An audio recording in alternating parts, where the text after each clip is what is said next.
जिस पल मेरी पूरी क्लास उस नाइटमेयर गेम में घसीटी गई, हम सबको एक ही बात बताई गई। अगर जिंदा रहना है तो कॉफिन के अंदर घुसो। सुनने में आसान लग रहा है ना? हाँ, लेकिन प्रॉब्लम ये थी कि ज्यादातर कॉफिन्स खाली नहीं थे। उनमें सड़ी हुई लाशें बंद थीं और सिर्फ कुछ ही सेफ थे। जैसे ही सबको ये बात समझ आई, पूरी क्लास पागलों की तरह खाली कॉफिन्स के लिए लड़ने लगी। कोई धक्का दे रहा था, कोई चिल्ला रहा था, कुछ तो लिटरली जानवरों की तरह एक दूसरे पर टूट पड़े थे। लेकिन उस पूरे केओस के बीच मैंने एक सेकंड भी वेस्ट नहीं किया। मैं सीधा उस विशाल लाल कॉफिन की तरफ चल पड़ा जिस पर पीले टैलिस्मन्स लगे हुए थे। वही कॉफिन जिसमें एक 3S क्लास गोस्ट ब्राइट कैद थी। आसपास खड़े लोग मुझे ऐसे घूर रहे थे जैसे डर के मारे मेरा दिमाग खराब हो गया हो। लेकिन उन चुतियों को क्या पता था कि मुझे वो चीज दिख रही थी जो उन्हें नहीं दिख सकती थी।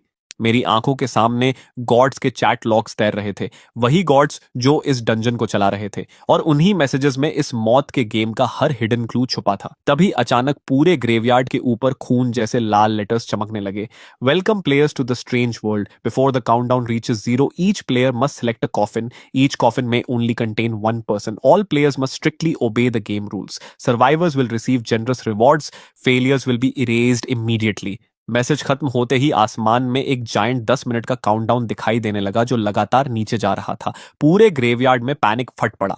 एक लड़की मिट्टी पर गिरकर अपना सिर पकड़ते हुए हिस्टेरिकली रोने लगी। ये जगह क्या है? स्ट्रेंज वर्ल्ड क्या होता है? कोई हमें बचाओ। तभी एक लड़का पूरी तरह टूट गया और पहाड़ से नीचे भागने लगा। लेकिन जैसे ही उसने ग्रेवयार्ड की बाउंड्री क्रॉस की, उसका पूरा शरीर ऐसे मरोड़ खाकर फट गया जैसे किसी इनविजिबल ब्लेंडर में डाल दिया गया हो। फ्लैश, बोन्स, सब कुछ काले पार्टिकल्स बनकर हवा में उड़ गया। और ठीक उसी समय ग्रेवयार्ड में मौजूद एक कॉफिन गायब हो गया। तभी अचानक एक आवाज पूरे शोर के बीच गूंजी, कोई हरकत मत करना भड़वो, सब वहीं खड़े रहो। मैंने आवाज की तरफ देखा तो हमारी क्लास का रिच सेकंड जनरेशन लड़का फैंग जी भीड़ के बीच खड़ा था। अजीब बात यह थी कि उसके चेहरे पर डर का नामो निशान तक नहीं था। उल्टा नल्ला एक्साइटमेंट में लग रहा था, जैसे उसे यह सब एंजॉय हो रहा हो। फिर अचानक उसकी आंखें बदल गईं। उसकी प्यूपिल्स के अंदर हल्की सिल्वर ग्लो चमकने लगी। तभी एक मैकेनिकल आवाज पूरे ग्रेवयार्ड में गूंजी, system notification, Fang Ji has awakened a talent. Due to displaying decisive qualities under extreme pressure, player Fang Ji has been selected by the High Dimensional Observer, Bliss Lord, and awakened the initial Earth Grade talent Fighter. ये आवाज सबने सुनी। भीड़ तुरंत फट पड़ी।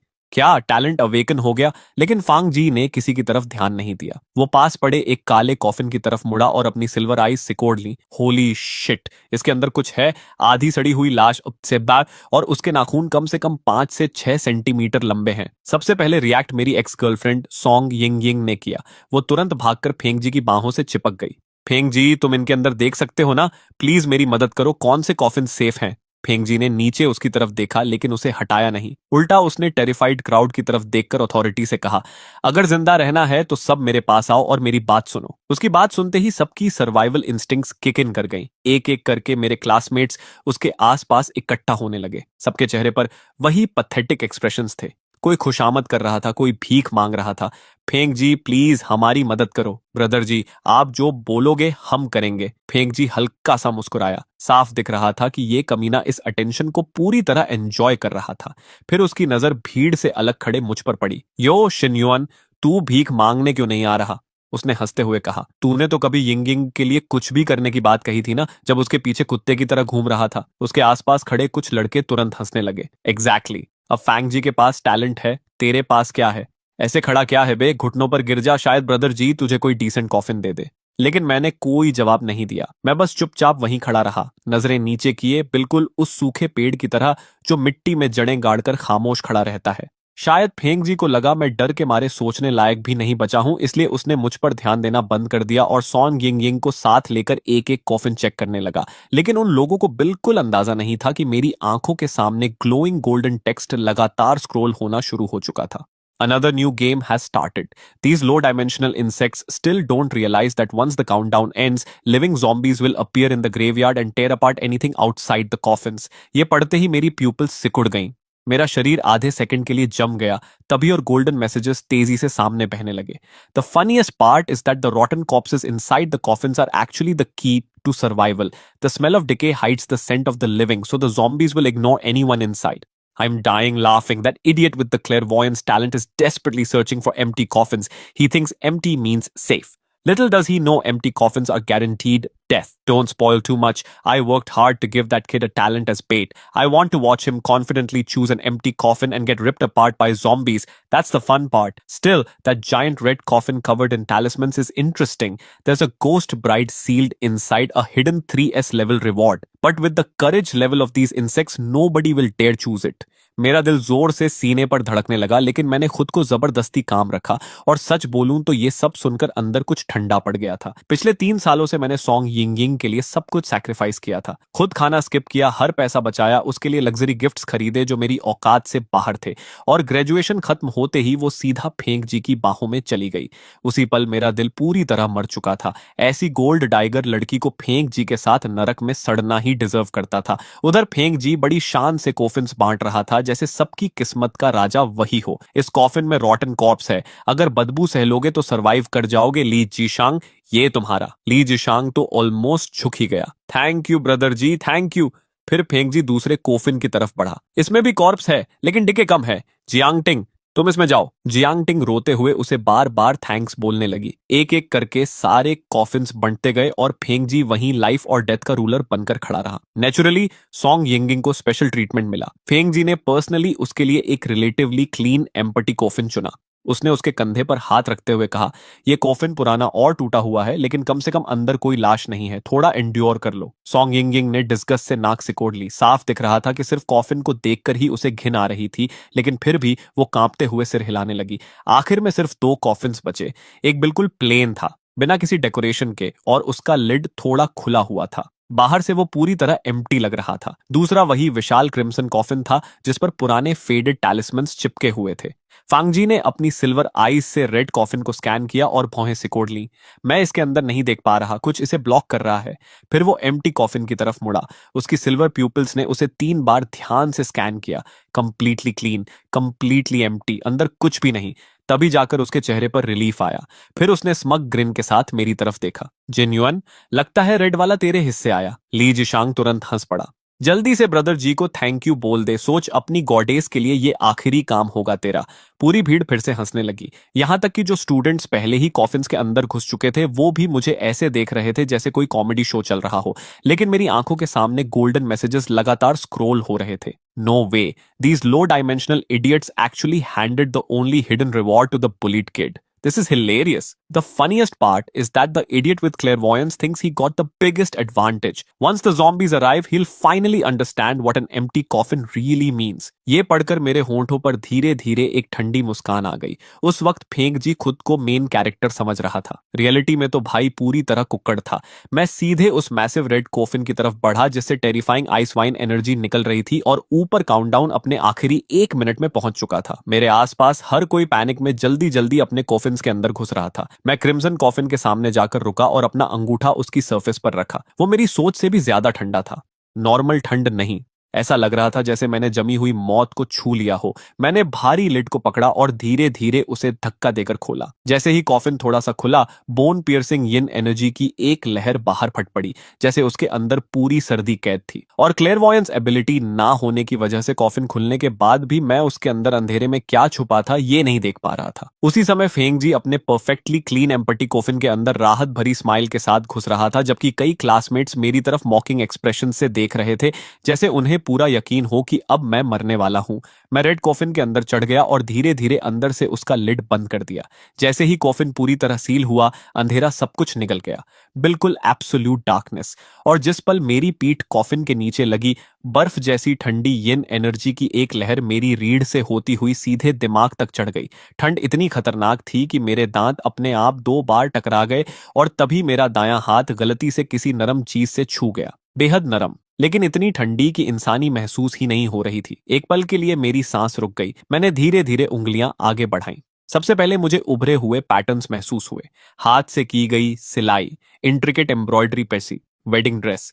मेरी उंगलियां धीरे धीरे ऊपर बढ़ती गईं और ऑनेस्टली बोलूं, जो भी ये गोस्ट ब्राइड थी उसकी फिगर सच में इंसेन थी, लेकिन उससे मेरे सिर में दौड़ रही दहशत जरा भी कम नहीं हुई। तो ये थी वो गोस्ट ब्राइड जिसके बारे में बुलेट कमेंट्स बात कर रहे थे। उसके शरीर से लगातार थिक यिन एनर्जी निकल रही थी जो पूरे कॉफिन को फ्रीजिंग पानी की तरह भर रही थी। मैं साफ महसूस कर पा रहा था कि मेरे हाथ पैरों की सेंसेशन तेजी से गायब हो रही है। मैंने खुद को होश में रखने के लिए अपनी जीभ जोर से काट ली। अभी पैनिक करना मतलब सीधा मरना था। बुलेट कमेंट्स पहले ही बता चुके थे कि ये गोस्ट ब्राइड एक एसएसएस हिडन रिवॉर्ड थी, मतलब इसे हासिल करने का कोई तरीका जरूर था। मुझे बस और क्लूज का इंतजार करना था। अभी जल्दबाजी की तो इंस्टेंट मौत तय थी। तभी अचानक बाहर की दुनिया जोर से कांपी, जैसे जमीन के नीचे से कोई विशाल चीज बाहर निकली हो। पूरा ग्रेवयार्ड हिंसक तरीके से हिलने लगा और आसमान में काउंटडाउन आखिरकार 0 पर पहुंच गया। अगले ही पल पूरे सीमेटेरी में डरावनी चीखें गूंज उठीं। बचाओ, किसी चीज ने मेरा कॉफिन तोड़ दिया।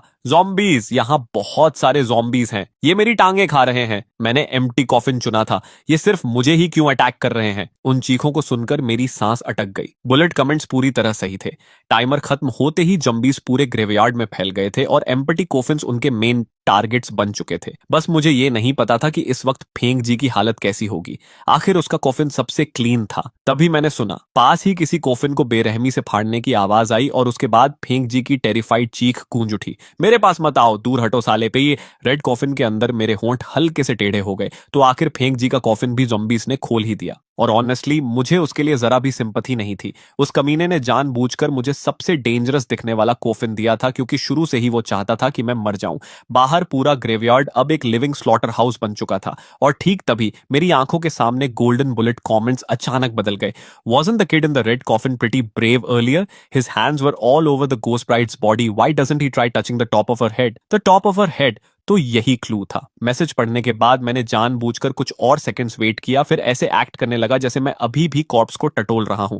मेरी उंगलियां धीरे धीरे उसकी कमर से ऊपर बढ़ीं और तभी वो गलती से उसके सिर के ऊपर वाले हिस्से से टकराई। और वहीं मुझे वो चीज महसूस हुई, एक ठंडी मेटल नेल। वो नेल सीधे गोस्ट ब्राइड की खोपड़ी में ठोंकी गई थी, जिसमें सिर्फ करीब 2 सेंटीमीटर का नेल हेड बाहर निकला हुआ था। उसी पल मेरी आंखों के सामने एक ट्रांसलूसेंट आइटम पैनल खुल गया। Lie in the red coffin, contract ghost bride, soul sealing nail, SSS grade growth type cursed item. Removing the soul sealing nail will release the ghost bride seal. After forming a blood contract, the ghost bride may be summoned at any time to assist in battle. The holder may feed the ghost bride by killing supernatural entities, allowing her to continuously evolve. Warning: after removing the soul sealing nail, the contractor must complete the blood pact within 10 seconds.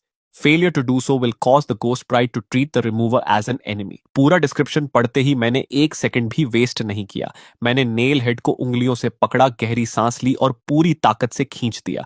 Soul sealing nail तुरंत बाहर निकल आई। सोचने का समय नहीं था। मैंने उसी नेल से अपनी इंडेक्स फिंगर चीर दी। गर्म खून तुरंत बाहर निकल आया और मैंने अपनी ब्लीडिंग फिंगर सीधे गोस्ट ब्राइड के होंठों पर दबा दी। खून की बूंदें एक एक करके उसके बर्फ जैसे ठंडे होंठों पर गिरने लगी। फिर अचानक मुझे वो महसूस हुआ, एक हल्की सी मूवमेंट।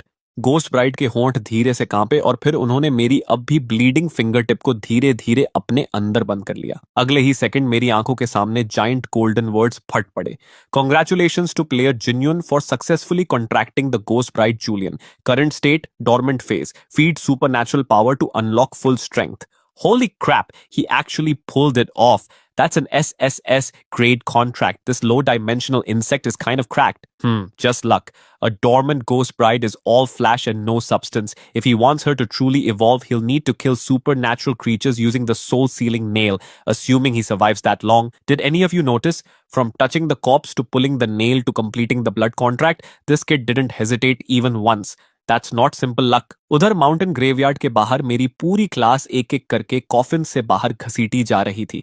सब लोग सेमेट्री में जान बचाने के लिए पागलों की तरह भाग रहे थे, लेकिन थोड़ी ही देर में उनकी स्टैमिना जवाब दे गई और ज़ॉम्बीज ने उन्हें वहीं फाड़ना शुरू कर दिया।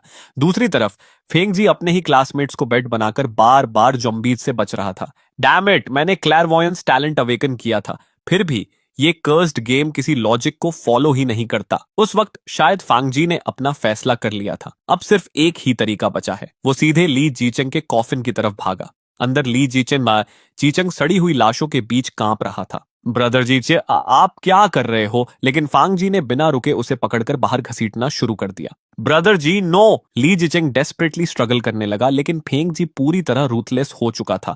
वो कोफिन के ऊपर चढ़ गया और कई बार पूरी ताकत से ली जिकेंग की छाती पर पैर मारा। बेचारा वहीं रजिस्ट करने लायक भी नहीं बचा। अगले ही पल फेंग जी ने उसे कचरे की तरह बाहर फेंक दिया और जॉम्बीज के पहुंचने से ठीक पहले खुद कॉफिन के अंदर घुस गया। रेड कॉफिन के अंदर बैठे बैठे भी मैं बाहर क्या हुआ होगा ये आसानी से इमेजिन कर पा रहा था। फैंग जी सच में खतरनाक कमीना था। बिल्कुल वही टाइप का मॉन्स्टर जिसे हाई डायमेंशनल गॉड्स बड़े मजे से देखते होंगे, और शायद इसी वजह से वो इतनी जल्दी मरने वाला नहीं था। तभी अचानक गोस्ट ब्राइड ने मेरी फिंगर से खून चूसना बंद कर दिया। उसका शरीर पहले से थोड़ा गर्म महसूस हो रहा था और फिर मुझे एक टेरिफाइंग सेंसेशन महसूस हुई। ऐसा लग रहा था जैसे कोई सीधे मेरी सोल को घूर रहा हो। मेरा हार्ट बीट जोर से स्किप हुआ। मैंने सिर घुमाया और देखा कि गोस्ट ब्राइड की आंखें खुल चुकी थीं। पिच ब्लैक कॉफिन के अंदर उसकी प्यूपिल्स ईरी रेड लाइट से चमक रही थीं। अगले ही पल उसका पूरा शरीर अचानक टेंस हुआ और फिर फ्रीजिंग यिन एनर्जी में बदलकर सीधे मेरे हाथ में पकड़ी सोल सीलिंग नेल के अंदर समा गया। नेल से हल्की हमिंग वाइब्रेशन निकलने लगी। उसकी रस्टी सरफेस तुरंत डार्क ब्लू लाइट से चमक उठी और रिसाइडुअल यिन एनर्जी की स्ट्रैंड्स नेल से होकर मेरी हथेली में घुसने लगी। उसी पल मुझे महसूस हुआ कि मेरे मसल्स अनरियल लेवल तक टफ हो चुके हैं। तभी मेरे दिमाग में एक सिस्टम नोटिफिकेशन गूंजा। Congratulations, host. You have obtained the active skill Ghost Bride's Protection. Duration 5 minutes. Upon activation, all attributes will forcibly double. Interesting. He actually survived the contract backlash. With that weapon, cleaning up the zombies outside shouldn't be difficult. That soul sealing nail is an absolute killing weapon. As long as he keeps using it to slaughter supernatural entities and absorb their power, the hidden weapon spirit inside will continue evolving. Bullet comments पढ़ने के बाद मेरी आंखें हल्की सिकुड़ गईं। Honestly अभी तक ज़ॉम्बीज से लड़ने का नाम सुनकर भी मेरे अंदर डर था, लेकिन अब गोस्ट ब्राइड का बफ पूरे शरीर में दौड़ रहा था और उसी के साथ कॉन्फिडेंस भी अंदर फट पड़ा। मैंने एक हाथ से सोल सीलिंग नेल को कसकर पकड़ा और दूसरे हाथ से कॉफिन के लिड पर जोरदार धक्का मारा। मेरी डबल्ड फिजिकल स्ट्रेंथ पूरी तरह एक्सप्लोड हो गई। भारी रेड कॉफिन लिड एक ही पुश में ऊपर उछल गया। बाहर माउंटेन ग्रेवयार्ड पूरी तरह नरक बन चुका था। दर्जनों ग्रीन हेयर्ड ज़ॉम्बीज लाशों पर झुके हुए फ्लैश और ऑर्गन्स खा रहे थे।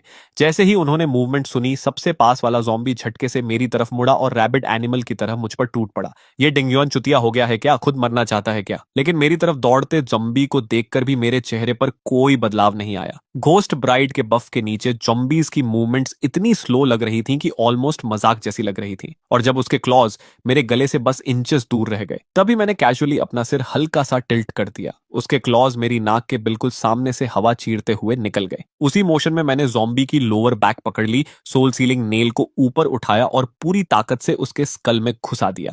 अगले ही सेकंड उसका सख्त क्रेनियम आर पार छिद गया। तभी सिस्टम नोटिफिकेशन गूंजा। Congratulations, host. Zombie successfully eliminated. The soul sealing nail has absorbed a small amount of yin energy.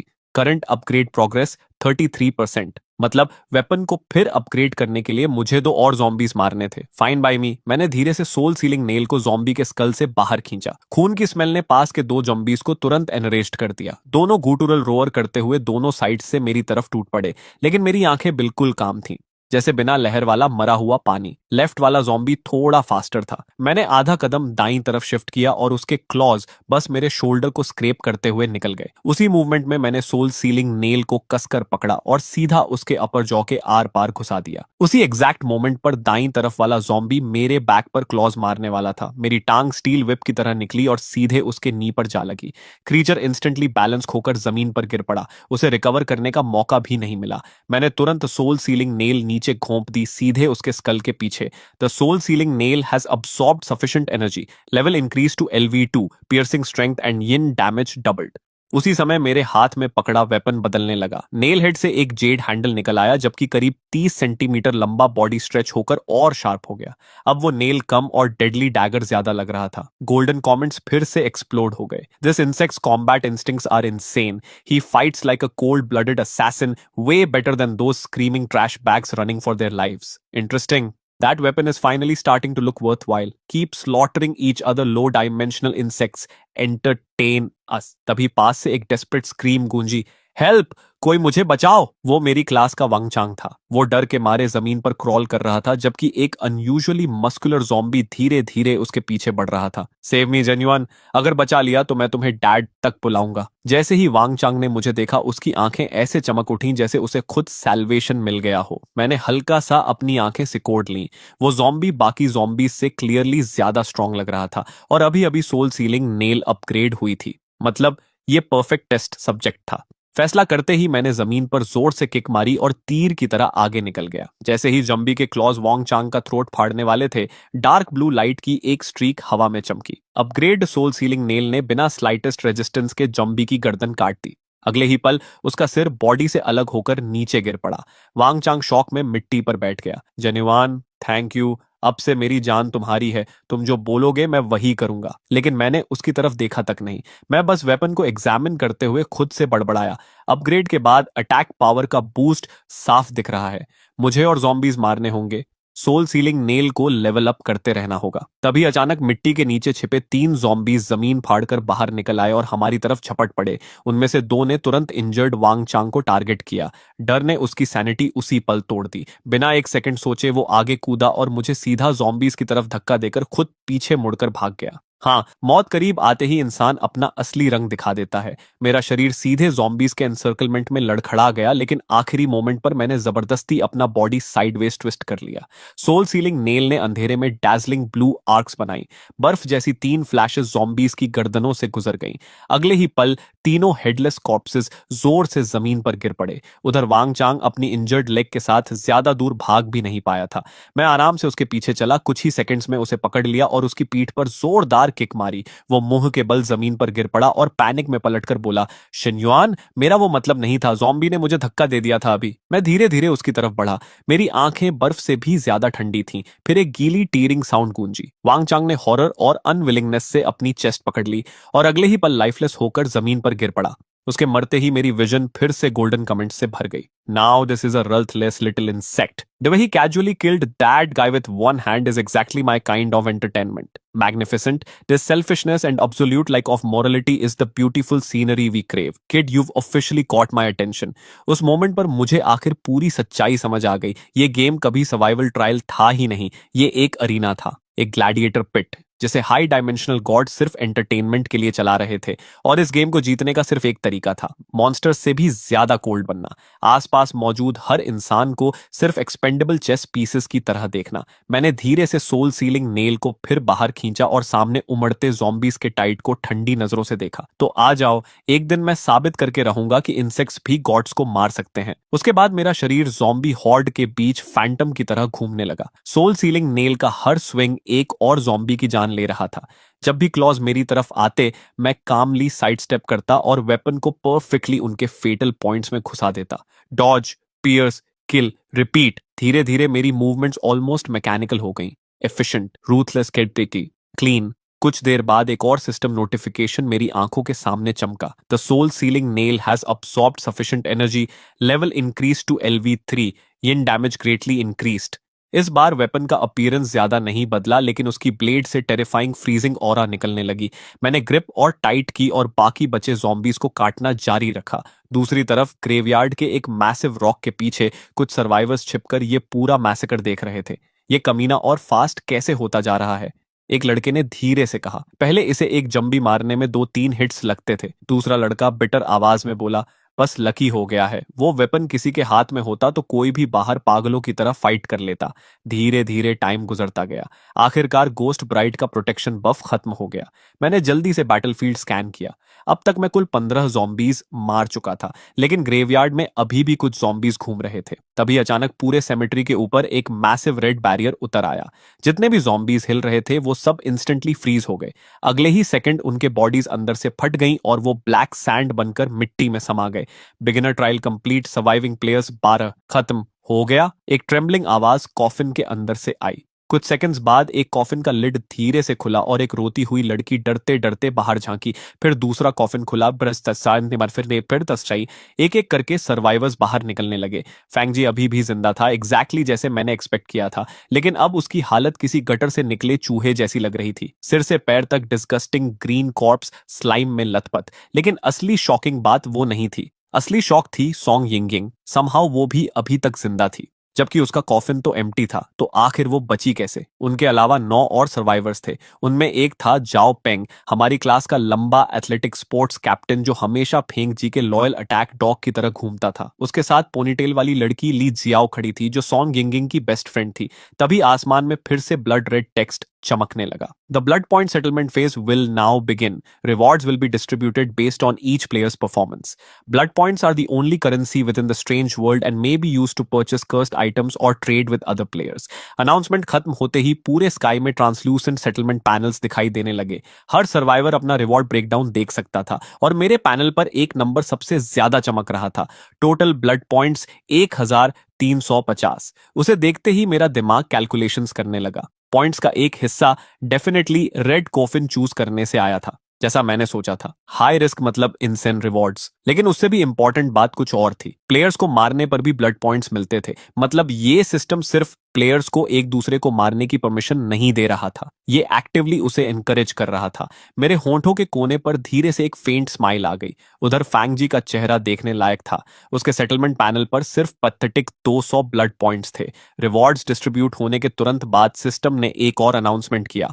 All surviving players are now granted 10 minutes of safe time. During this period, no supernatural entities will appear and all players will remain in a non-attackable state. कुछ देर बाद ली जाओ song यिंगिंग को लेकर मेरी तरफ आई। चिन UN, हमें तुमसे कुछ बात करनी है। मैंने उसे पूरी तरह इग्नोर कर दिया, लेकिन ली जाओ को फर्क ही नहीं पड़ा। वो कॉन्फिडेंटली सीधी खड़ी हुई और बोलती रही, तुम्हारे हाथ वाला वेपन फेंग जी को दे देना चाहिए। ये सुनकर मैंने आखिरकार धीरे से अपनी नजरें उसकी तरफ उठाई। ली जाओ ने अपने हाथ सीने पर बांध लिए जैसे वो सबकी तरफ से बात कर रही हो। तुम जानते हो ना कि फैंग जी ने क्लेरवॉयंस टैलेंट अवेकन किया है। उसके पास टैलेंट स्किल है, तुम्हारे पास नहीं। वो वेपन उसके हाथ में अपनी मैक्सिमम पोटेंशियल तक पहुंच सकता है। उसके बगल में खड़ा जाओ पेंग तुरंत सिर हिलाने लगा। एग्जैक्टली, फैंग जी के पास टैलेंट है। अगर वो वेपन यूज करेगा तो डेफिनेटली तुमसे ज्यादा स्ट्रांग होगा। हमें ग्रुप के बारे में सोचना चाहिए।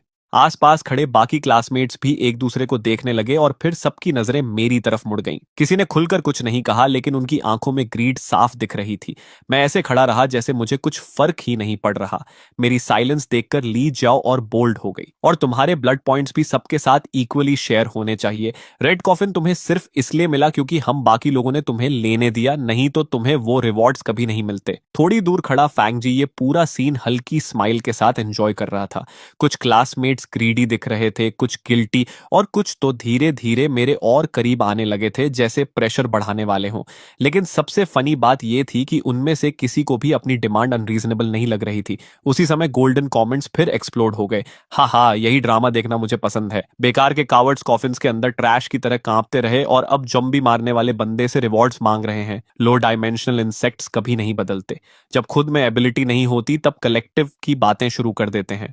रिस्क कुछ नहीं लेना, लेकिन बेनिफिट्स फ्री में चाहिए। मैंने धीरे धीरे सोल सीलिंग नेल पर अपनी पकड़ कस ली। डार्क ब्लू फ्रॉस्ट उसकी ब्लेड पर फैलने लगी और आइसी यिन एनर्जी बाहर लीक होने लगी। यहां तक कि मेरे पैरों के नीचे की मिट्टी पर भी पतली बर्फ जमने लगी। मेरी नजर सामने खड़े हर चेहरे पर घूमी। फिर मेरे होंठों पर एक ठंडी स्माइल आ गई। तुम लोग सीरियसली ये सब बोल रहे हो? मैंने धीरे धीरे सोल सीलिंग नेल उठा ली। उसकी ईरी ब्लू लाइट सबके चेहरों पर पड़ रही थी। जाओ पेंग इंस्टिंक्टिवली आधा कदम पीछे हट गया, फिर खुद को मजबूर करके वहीं खड़ा हो गया। किसे डराने की कोशिश कर रहा है? सिस्टम पहले ही बोल चुका है कि 10 मिनट सेफ पीरियड चल रहा है, तू हम पर हमला नहीं कर सकता। ये सुनते ही कुछ और लोगों को भी हिम्मत आ गई। एग्जैक्टली, अभी कोई किसी को हर्ट नहीं कर सकता, वेपन होने से क्या फर्क पड़ता है? उनकी स्टुपिडिटी देखकर मुझे ऑलमोस्ट हंसी आ गई। तुम सही कह रहे हो, अभी मैं तुम लोगों के साथ कुछ नहीं कर सकता। मैं हल्का सा रुका, फिर सोल सीलिंग नेल सीधा उनकी तरफ पॉइंट कर दी। लेकिन 10 मिनट्स बाद उसी पल एटमॉस्फेयर पूरी तरह फ्रीज हो गया। तुम सबने सेटलमेंट पैनल देखा था ना? मेरी आवाज और ठंडी हो गई। एक प्लेयर को मारने पर 100 ब्लड पॉइंट्स मिलते हैं, ज़ॉम्बीज मारने से कहीं ज्यादा प्रॉफिटेबल। सबके चेहरे एक साथ बदल गए। लीजाओ के होंठ कांपने लगे, उसकी सारी कॉन्फिडेंस गायब हो चुकी थी। जाओ पेंग बार बार अपनी फिस्ट्स भींच और खोल रहा था और उसके माथे पर कोल्ड स्वेट आ गया था। चिन युआन, तुम सच में लोगों को नहीं मारोगे ना? हम तुम्हारे क्लासमेट्स हैं। जाओ पेंग टफ बनने की कोशिश कर रहा था, लेकिन उसकी आवाज में कॉन्फिडेंस का नाम नहीं था। मैंने उसे इंडिफरेंट नजरों से देखा। मैं पहले ही एक आदमी मार चुका हूं, भूल गए? पूरी भीड़ इंस्टेंटली स्टिफ हो गई। एक लड़की धीरे से बुदबुदाई, ये सच में लोगों को मार देगा। वांग चांग को इसी ने मारा था। वो सेंटेंस क्राउड में बीमारी की तरह फैल गया। झो पेंग और बाकी लोगों के चेहरे और अगली हो गए। वांग चांग हमारा क्लासमेट था, तुम उसे कैसे मार सकते हो, किसी ने चिल्लाकर कहा।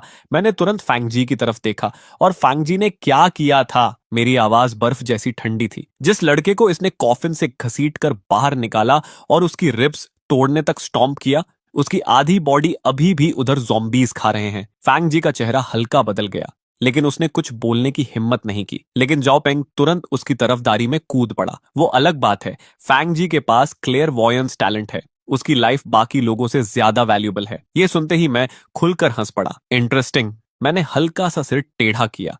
मतलब टैलेंटेड आदमी दूसरों को मारे तो उसे सर्वाइवल बोलते हो, लेकिन बिना टैलेंट वाला किसी को मारे तो वो मॉन्स्टर बन जाता है। मेरी आंखें हल्की सिकुड़ गईं। समझ गया, तुम्हारा लॉजिक याद रखूंगा। जो पेंग तुरंत पीछे हट गया और चुपचाप एक कदम और दूर हो गया। उसे अब बोलने की हिम्मत नहीं थी। रियलाइजिंग कि इंटिमिडेशन काम नहीं कर रही, ली जाओ ने तुरंत तरीका बदल दिया। उसने सॉन्ग यिंगिंग का हाथ पकड़कर उसे आगे खींच लिया। छिन युएन, तुम पहले यिंगिंग को बहुत पसंद करते थे ना? उसने मेरी तरफ देखते हुए कहा। अब खुद को देखो, तुम इतने कोल्ड ब्लडेड बन गए हो। यिंगिंग को तुम्हारा ऐसा बिहेवियर कभी पसंद नहीं आएगा। बस वेपन दे दो ना। उसके बगल में खड़ी सॉन्ग यिंगिंग ने जानबूझकर होपफुल एक्सप्रेशन बनाया। ऑनेस्टली मैं साफ समझ सकता था उसके दिमाग में क्या चल रहा था। ऐसे डेथ गेम में एक लॉयल सिंप होना उसकी सर्वाइवल ऑड्स को कई गुना बढ़ा देता। लेकिन अनफॉर्चुनेटली उसके लिए मेरे चेहरे पर जरा सा भी बदलाव नहीं आया। सॉन्ग यिंगिंग ने ऑकवर्डली अपना होंठ काटा। छिन युएन, अगर तुम वेपन नहीं दोगे तो मैं भी अब तुम्हें अटेंशन नहीं दूंगी। बाद में रिग्रेट मत करना। इतना बोलकर उसने जानबूझकर अपना चेहरा दूसरी तरफ घुमा लिया, जैसे उसे पूरा यकीन हो कि मैं पहले की तरह उसे मनाने लगूंगा।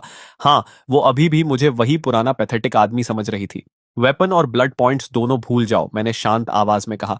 तुम लोगों पर मैंने अभी तक अटैक सिर्फ पुरानी मेमोरीज की वजह से नहीं किया। फिर मैंने सॉन्ग यिंगिंग की तरफ हल्की प्लेफुल स्माइल के साथ देखा। एक्चुअली मुझे एक चीज जाननी है। मेरी आंखें धीरे धीरे शार्प हो गईं। कॉर्प्सेस वाले कॉफिन्स पर ज़ॉम्बीज इसलिए हमला नहीं कर रहे थे क्योंकि सड़ांत की स्मेल लिविंग सेंट को हाइड कर रही थी, लेकिन फैंग जी ने तुम्हें एम्प्टी कॉफिन दिया था, है ना? मैंने सीधा उसकी आंखों में देखते हुए पूछा। तो फिर तुम जंबी अटैक से बची कैसे? सॉन्ग यिंगिंग का चेहरा इंस्टेंटली फ्रीज हो गया। मैं लकी थी। लकी? मैं हल्का हंसा। ये बात खुद तुम्हें भी बिलीवेबल लगती है? आसपास खड़े सारे क्लासमेट्स तुरंत सॉन्ग यिंगिंग की तरफ मुड़ गए। उसका गला जैसे बंद हो गया था। उसकी उंगलियां सबकॉन्शियसली अपने कपड़ों के कोने को कसकर पकड़ चुकी थीं, लेकिन उसके कुछ बोलने से पहले ही ली जाओ प्राउडली उसकी तरफ से जवाब दे बैठी। यिंग यिंग को कॉफिन के अंदर एक जेड पेंडेंट मिला था। पेंडेंट ग्लो करता है और ज़ॉम्बी ऑरा को ब्लॉक करता है। इसी वजह से वो पूरी ट्रायल में सेफली बची रही। जैसे ही उसके मुंह से ये वर्ड्स निकले, सॉन्ग यिंगिंग का चेहरा मौत जैसा सफेद पड़ गया। अब बहुत देर हो चुकी थी। आसपास मौजूद हर इंसान की आंखों में इंस्टेंट नेकेड ग्रीड चमक उठी। जाओ पेंग सीधे उस पॉकेट को घूरने लगा जिसे सॉन्ग यिंगिंग कसकर पकड़ रही थी। फैंग जी ने अपनी सिल्वर आइज हल्की सिकोड़ ली। साफ दिख रहा था कि वो अपनी क्लेयरवॉयंस एबिलिटी से उसके शरीर को स्कैन कर रहा है। कुछ ही मोमेंट्स पहले पूरा ग्रुप मेरे खिलाफ यूनाइटेड था, लेकिन अब पूरा टारगेट साइलेंटली सॉन्ग यिंगिंग पर शिफ्ट हो चुका था। उसके आसपास का प्रेशर इंस्टेंटली भारी हो गया। डेस्परेशन में सॉन्ग यिंगिंग अचानक जोर से चिल्लाई, सोचो सिस्टम हमें 10 मिनट का सेफ टाइम क्यों देगा? क्राउड एक सेकंड के लिए फ्रीज हो गया। उसने जल्दी से आगे कहा, इस ग्रेवयार्ड में इतने सारे कॉफिन्स और कॉर्पसेस पड़े हैं। अगर मुझे एक कॉफिन से जेड पेंडेंट मिला परिपथ से, तो बाकी जगहों पर भी हिडन कर्स्ड आइटम्स हो सकते हैं। उसकी आवाज तेज हो गई। ये 10 मिनट्स ऑब्वियसली ट्रेजर हंटिंग के लिए हैं। वो सेंटेंस जैसे एक की बन गया जिसने सबकी ग्रीड अनलॉक कर दी। सही कह रही है, बाकी कॉफिन्स में भी हिडन आइटम्स हो सकते हैं। जल्दी सर्च करो, क्या पता जिन्युन की नेल से भी स्ट्रॉन्ग वेपन मिल जाए। सबसे पहले फैंग जी रिएक्ट किया। वो तुरंत पलटा और जाओ पेंग को साथ लेकर ग्रेवयार्ड के कॉर्नर में पड़े एक हाफ कोलैप्स्ड स्टोन कोफिन की तरफ भागा। बाकी सर्वाइवर्स भी पागलों की तरह पूरे ग्रेवयार्ड में फैल गए और स्टार्विंग डॉग्स की तरह कॉफिन्स खंगालने लगे। ये देखकर सॉन्ग यिंगिंग ने आखिर राहत की सांस ली और इंस्टिंक्टिवली अपने पॉकेट में छुपे जेड पेंडेंट को ढक लिया। नॉट बैड, काफी क्लेवर निकली, मैंने हल्की स्मक के साथ बुदबुदाया। फिर मैंने धीरे धीरे अपनी नजर पूरे सेमेट्री में दौड़ाई जहां सब लोग ट्रेजर के पीछे पागलों की तरह भाग रहे थे। लेकिन मैं अपनी जगह से एक कदम भी नहीं हिला, क्योंकि रैंडम कॉफिन सर्च करना प्योर लक पर डिपेंड करता था और ऑनेस्टली वो तरीका मेरे लिए बहुत इनफिशिएंट था। मैंने फिर से अपना फोकस उन स्क्रॉलिंग गोल्डन सिस्टम मैसेजेस पर टिकाया जो मेरी आंखों के सामने तैर रहे थे। मैं बाकी लोगों की तरह मूव नहीं कर रहा था, मैं वेट कर रहा था, उन हाई डायमेंशनल गॉड्स का इंतजार कि कब वो कैजुअली कोई यूजफुल इंफॉर्मेशन लीक कर दें, hidden treasures, future rules, weaknesses, anything. उधर फांगजी की सिल्वर क्लेयर वॉयंस आईज कई बार फ्लिकर हुई। फिर वो अचानक जाओ पेंग को खींचते हुए ग्रेवयार्ड के कॉर्नर में छुपे एक टूटे हुए स्टोन कॉफिन तक ले गया। दोनों ने कुछ सेकंड्स तक उसके अंदर सर्च किया, फिर अचानक फेंगजी ने अंदर से एक रस्टी बटर नाइफ बाहर खींच ली। Butter knife? फेंगजी की आंखें इंस्टेंटली चमक उठी। अब मेरे पास भी वेपन है। जो पेंग पास झुककर देखने लगा। लेकिन ये तो जंग लगी हुई है। फेंगजी तुरंत स्नीर करने लगा। तुझे क्या पता बे? उसने तुरंत बटर नाइफ को अपनी वेस्ट में छुपा लिया और साफ दिख रहा था कि उसने जो आइटम पैनल देखा था उसे जानबूझकर हाइड किया। ग्रेवयार्ड के दूसरी तरफ ली जियाओ ने एक सूखी हुई कॉप्स की कलाई से एक डार्क ब्रेसलेट खींच लिया। मुझे भी कुछ मिला रे, वो एक्साइटेड होकर चिल्लाई। इसका नाम प्रोटेक्टिव ब्रेसलेट है। वो एक्साइटेड होकर ब्रेसलेट को सॉन्ग यिंग यिंग की तरफ हिलाने लगी। देख, ये ग्लो भी कर रहा है, मतलब ये डेफिनेटली कोई वैल्यूएबल चीज होगी। जैसे ही बाकी सर्वाइवर्स ने ये देखा, पूरा ग्रुप पागल हो गया। एक लड़के ने मिट्टी से टूटा हुआ पोर्सलिन शार्ड निकाला। कोई और मोल्डी बोन को ट्रेजर की तरह पकड़कर खड़ा था। एक बंदा तो क्रैक्ड क्ले जार को सीने से लगाए ऐसे मुस्कुरा रहा था जैसे जैकपॉट मिल गया हो। पूरा ग्रेवयार्ड अचानक डेस्परेट स्कैवेंजर हंट में बदल गया। तभी गोल्डन सिस्टम मैसेजेस फिर तेजी से स्क्रॉल होने लगे। These insects are hilarious. Random trash को प्राइसलेस ट्रेजर समझ रहे हैं। रियल कर्स्ड आइटम्स को टच करते ही आइटम पैनल्स दिखाई देते हैं। That butcher knife and bracelet are legitimate cursed items at least. लेकिन कॉप्सेस से जुड़े सामान को छूने पर जल्दी ही एक और जॉम्बी हंट ट्रिगर होगी। मैं 5000 ब्लड कॉइन्स की बेट लगाता हूं कि ब्रेसलेट वाली लड़की 30 सेकंड्स के अंदर मर जाएगी। वैसे मुझे ब्लैक क्लॉथ्स वाला किड ज्यादा इंटरेस्टिंग लग रहा है, बाकी इंसेक्ट से ज्यादा स्मार्ट दिख रहा है। ये पढ़कर मेरी आईलिड हल्की ट्विच हुई। मतलब वो रैंडम स्क्रैप्स ट्रेजर्स नहीं थे, वो ट्रैकिंग बीकन्स थे। जितना ज्यादा जंक कोई उठाएगा, टाइमर खत्म होने के बाद ज़ॉम्बीज उतनी तेजी से उसे लॉक कर लेंगे। और ऑनेस्टली उन्हें वार्निंग देने का तो सवाल ही नहीं था। मैं इतना बेवकूफ नहीं था कि फ्री EXP को सेफली घूमने दूं। तभी मेरी नजर एक और सिस्टम मैसेज पर टिक गई। By the way, the old talismans on the red coffin are actually ghost suppression talismans. They've degraded into low-grade versions though, still useful in the early stages. They can forcibly suppress low-level supernatural entities for 3 seconds. Pretty decent for low-dimensional insects, assuming any of them are smart enough to notice. Degrade item, ghost suppression talisman. Effect forcibly suppress low-level entities for 3 seconds.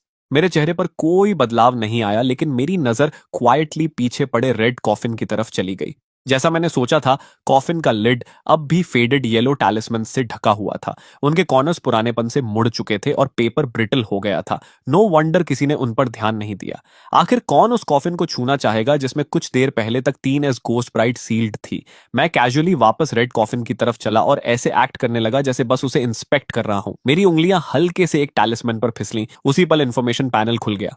Item ghost suppression talisman. Degrade effect forcibly suppress low level supernatural entities for 10 seconds. मेरी आंखें हल्की सिकुड़ गईं। तो असली treasure ये थे। बिना किसी का ध्यान खींचे मैंने धीरे धीरे सारे टैलिस्मन्स कॉफिन से निकालकर अपने कोट के अंदर रख लिए। किसी को कुछ पता तक नहीं चला। बाकी सब लोग तो अभी भी स्टार्विंग मेनियाक्स की तरह ग्रेव्स खोदने में लगे थे। उसके बाद मैं फिर से आराम से कॉफिन के पास टिक गया और साइलेंटली टाइमर खत्म होने का इंतजार करने लगा। ज्यादा देर नहीं बीती थी कि 10 मिनट सेफ्टी पीरियड खत्म हो गया। जमीन के नीचे से डीप रंबलिंग गूंजने लगी। सारे सर्वाइवर्स इंस्टेंटली फ्रीज हो गए। अगले ही पल सबसे पास वाली ग्रेव फट गई। मिट्टी के अंदर से एक पेल ग्रे आर्म बाहर निकली। फिर दूसरी ग्रेव फटी पाते पे, फिर तीसरी। कुछ ही सेकंड्स में काउंटलेस म्यूटेटेड ज़ॉम्बीज जमीन के नीचे से क्रॉल करके बाहर आने लगे। उनके बॉडीज से निकलती डिके की बदबू पहली बैच से कई गुना ज्यादा हॉरिफाइंग थी। मेरी क्लास का चेनले सबसे पहले टूट गया। उसने अपने मिले हुए ब्रोकन क्ले जार को कसकर पकड़ा और चिल्लाते हुए भागने लगा। लेकिन सबसे पास के 3 ज़ॉम्बीज ने एक साथ अपनी गर्दन उसकी तरफ घुमा दी, बल्कि सीधे उसके हाथ में पकड़े क्ले जार की तरफ। चेनले 5 सेकंड्स भी नहीं भाग पाया था कि एक ज़ॉम्बी हवा में छलांग लगाकर उसकी पीठ पर जा गिरा। उसके क्लॉज आयन हुक्स की तरह शरीर में धंस गए। उसकी चीख पूरे सेमेट्री में गूंज उठी और वो मुंह के बल मिट्टी में जा गिरा। अगले कुछ सेकंड्स में पूरा ज़ॉम्बी हॉर्ड उसके ऊपर टूट पड़ा। ग्रेवयार्ड फिर से केओस में डूब गया, और इस बार पहले से भी ज्यादा बुरा। ये नए ज़ॉम्बीज क्लियरली ज्यादा एग्रेसिव और पावरफुल थे। ऑनेस्टली मैं भी उनसे हेड ऑन फाइट नहीं करना चाहता था। तभी अचानक जमीन जोर से फटी। ब्लाइंडिंग व्हाइट लाइट क्रैक के अंदर से बाहर फूटी और एक पुराना रस्टेड आयरन डोर धीरे धीरे जमीन के नीचे से ऊपर उठने लगा। डोर की दरारों से वीक व्हाइट लाइट बाहर लीक हो रही थी। तभी system announcement Gunji. First trial complete, enter the dormitory, dungeon closing soon, all survivors must enter the passage with in 30 seconds. Those who fail to enter will remain permanently trapped within the graveyard. भागो, वहां door है, किसी ने हिस्टेरिकली चिल्लाया। अगले ही पल सब लोग पागलों की तरह आयरन गेट की तरफ दौड़ पड़े। फैंग जी सबसे पास था, इसलिए वही सबसे पहले डोरवे के अंदर घुसा। जाओ पोंग तुरंत उसके पीछे अंदर घुस गया। ली जाओ सेफ्टी तक पहुंचने के चक्कर में भागते भागते अपना एक शू भी खो बैठी और बेयरफुट ही दौड़ती रही। उधर मैं बिल्कुल कामली आखिरी 3 सेकंड्स तक वेट करता रहा, फिर आराम से आयरन डोर की तरफ चल पड़ा। जैसे ही मैं डोरवे के अंदर गया, पीछे मौजूद सारे ज़ॉम्बीज इंस्टेंटली गायब हो गए। उनकी जगह एक डैम्प मोल्डी हवा की बदबू ने ले ली। ऊपर फ्लिकरिंग फ्लोरेसेंट लाइट्स लगातार बज कर रही थीं और उनमें से शार्प इलेक्ट्रिकल क्रैकलिंग की आवाज आ रही थी। मेरे पैरों के नीचे सफेद और हरे टाइल्स थे। कॉरिडोर के दोनों साइड्स पर टाइटली शट डोर्स लगे हुए थे जिन पर ब्लू रूम नंबर्स लिखे थे। पूरा प्लेस बिल्कुल किसी स्कूल डॉर्मेट्री हॉलवे जैसा लग रहा था। सबसे पहले ली जियाओ रिएक्ट की। हम वापस आ गए। वो वॉल से टिक गई। उसके चेहरे पर मिट्टी और आंसू दोनों लगे थे। ये डॉम बिल्डिंग है, हम रियलिटी में वापस आ गए, हम बच गए, हम सच में बच गए। एक लड़का वहीं फ्लोर पर गिरकर अनकंट्रोलेबली रोने लगा। मैंने क्वाइटली सबको काउंट किया। मुझे मिलाकर अब सिर्फ 11 सर्वाइवर्स बचे थे। मैं कॉरिडोर के आखिर में ठंडी वॉल से टिक गया और चुपचाप अपने क्लासमेट्स को फर्स्ट ट्रायल सर्वाइव करने की खुशी मनाते देखता रहा। लेकिन उनसे अलग मुझे अंदर कुछ भी फील नहीं हो रहा था, क्योंकि मेरी आंखों के सामने सिस्टम मैसेजेस पहले से भी ज्यादा तेजी से स्क्रॉल होना शुरू हो चुके थे और इस बार हर लाइन ब्लड रेड थी। हा हा हा हा, ये इंसेक्ट्स सच में सोच रहे हैं कि सेफ जोन में पहुंच गए। This is the second trial, female dormitory. अब असली सफरिंग शुरू होगी। इनके एक्सप्रेशंस बहुत डिलिशियस हैं। मुझे बेट लगानी है कि ये लोग यहाँ ग्रेवयार्ड से भी ज्यादा रोएंगे। तभी अचानक वॉल से खून रिसना शुरू हो गया। सबसे पहले ली जाओ ने नोटिस किया, वॉल पर ब्लड राइटिंग। कॉरिडोर में मौजूद हर स्माइल उसी पल गायब हो गई। ब्लडी लेटर्स धीरे धीरे वॉल्स पर बनने लगे। सेकंड ट्रायल, ब्लडी डॉर्मेट्री बासेटा, welcome players to bloody dormitory, और this building contains 3 floors with 12 dormitories per floor. However, the number of incoming survivors will soon exceed room capacity per se. To ensure every player possesses an independent safe zone, the elimination game will begin at exactly midnight. At that time, high-risk supernatural entities will appear within the dormitories. Players unable to survive until dawn will be permanently eliminated. Bloody text गायब हो गया। उसकी जगह एक giant blood red clock दिखाई देने लगी जो मिडनाइट की तरफ काउंटडाउन कर रही थी। सबसे पहले लियू शाओफोंग टूट गई। वो चीखते हुए फ्लोर पर गिर पड़ी और अपना चेहरा ढककर हिस्टेरिकली रोने लगी। ये रियलिटी नहीं है, हम अभी भी गेम के अंदर हैं। कई लड़कों के चेहरे इंस्टेंटली सफेद पड़ गए। जाओ पेंग ब्लड रेड क्लॉक को देखते हुए कांपने लगा। फैंग जी ने साइलेंटली अपनी बुचर नाइफ को और कसकर पकड़ लिया। उसका एक्सप्रेशन बेहद अगली हो चुका था। मेरी विजन के सामने और सिस्टम मैसेजेस फ्लड होने लगे। इन इंसेक्ट्स का रोना ऑलरेडी अनोइंग हो गया। मिडनाइट अभी शुरू भी नहीं हुआ। दूसरे बिगिनर ट्रायल्स वाले प्लेयर्स अभी तक डॉर्मेटोरी पहुंचे भी नहीं। डंजन डिजाइनर इस बार सच में ईविल निकला। ये डॉर्मेटरी फ्यूचर सेफ जोन बनने वाली थी और अभी इन्हीं प्लेयर्स को इसके अंदर एक दूसरे को मारने पर मजबूर किया जाएगा। मेरा दिमाग इंस्टेंटली कैलकुलेशंस करने लगा। मतलब ये डॉर्मेटरी फ्यूचर में इंपॉर्टेंट सेफ जोन बनने वाली थी और दूसरे ट्रायल्स के प्लेयर्स भी जल्द यहां आने वाले थे। इसका सिर्फ एक मतलब था, मुझे हर हाल में अपना रूम सिक्योर करना था और जितना जल्दी हो सके उतना बेहतर। तभी अचानक ली जियाओ खड़ी हो गई। सब लोग काम डाउन, उसने जोर से कहा। सिस्टम ने कहा हम फर्स्ट बैच प्लेयर्स हैं, मतलब रूम चूज करने में हमें प्रायोरिटी मिलेगी।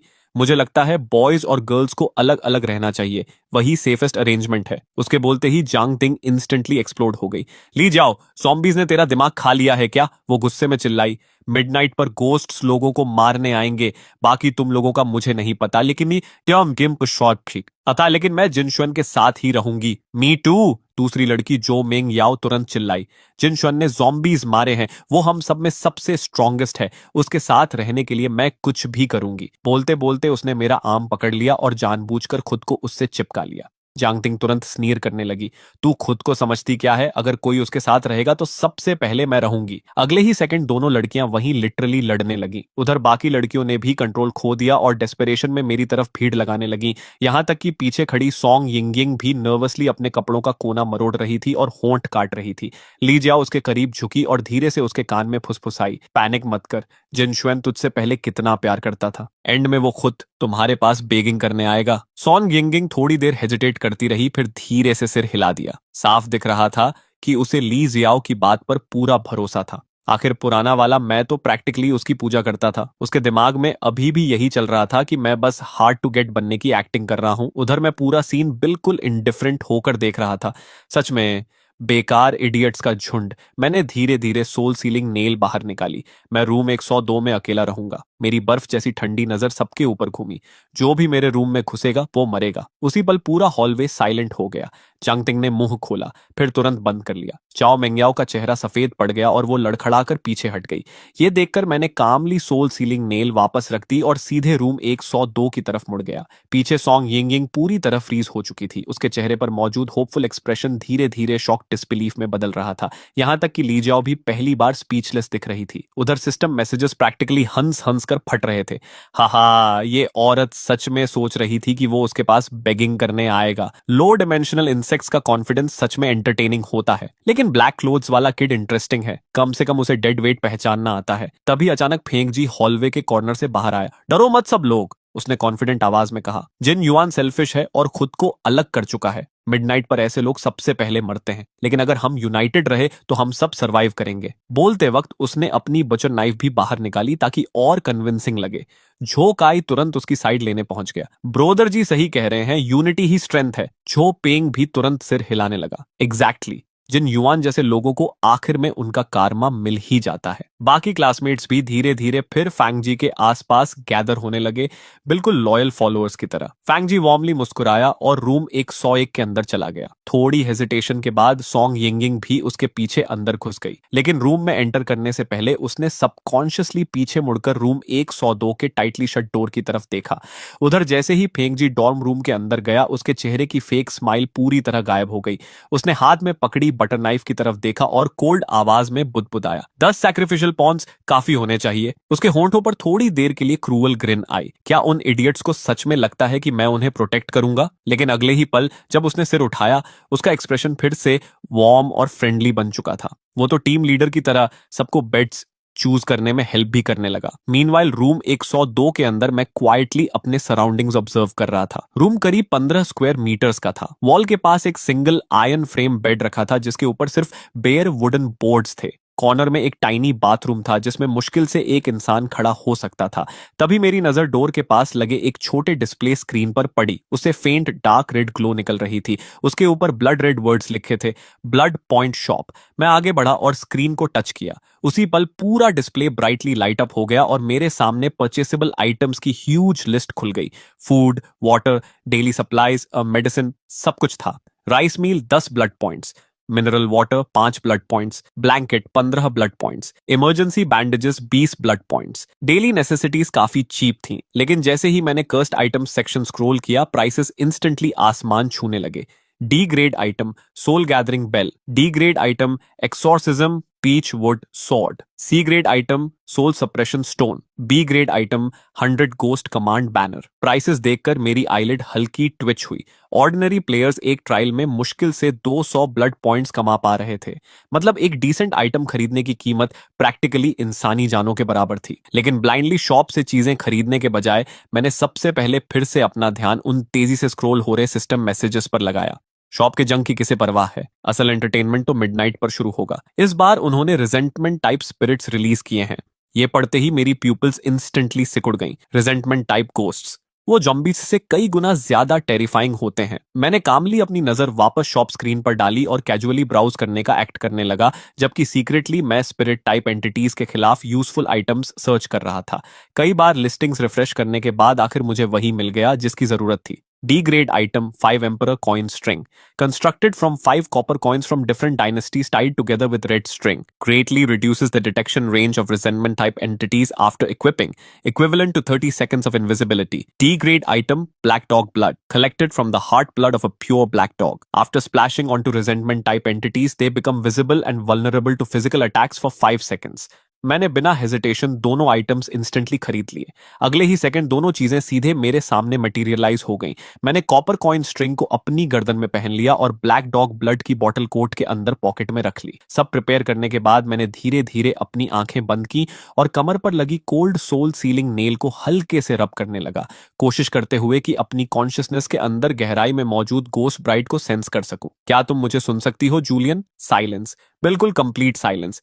लेकिन मैं इम्पेशेंट नहीं हुआ। जूलियन एक 3S कॉन्ट्रैक्टेड एंटिटी थी। उसे ट्रूली अवेकन करना ऑब्वियसली आसान नहीं होने वाला था। फिर भी 5 एम्परर कॉइन्स के 30 seconds invisibility effect, black dog blood के 5 सेकंड्स वल्नरेबिलिटी इफेक्ट और सोल सीलिंग नेल की रॉ किलिंग पावर को मिलाकर देखें तो आज रात उन रिजेंटमेंट स्पिरिट से सर्वाइव करना शायद पॉसिबल था। मैं अभी अपने सर्वाइवल ऑड्स कैलकुलेट ही कर रहा था कि तभी कॉरिडोर के बाहर अचानक डेंस फुटस्टेप्स गूंजने लगे।